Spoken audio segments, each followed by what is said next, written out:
జీవితమంటే కల కాదు, అది కవులు రచించే కథ కాదు.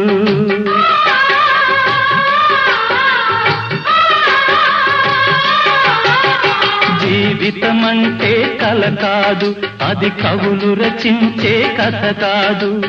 కనుమరుగైనది సిరి కాదు, అది మనదని తలచుట సరికాదు.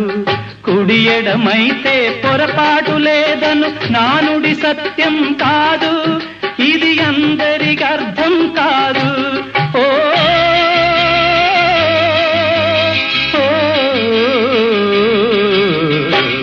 వేగు చుక్క మొలిచింది, వేకువ పొడ చూపింది, తూరుపు తెల్లవారక ముందే కాలం మాటేసింది, నా కళ్ళను కాటేసింది, కాలం మాటేసింది.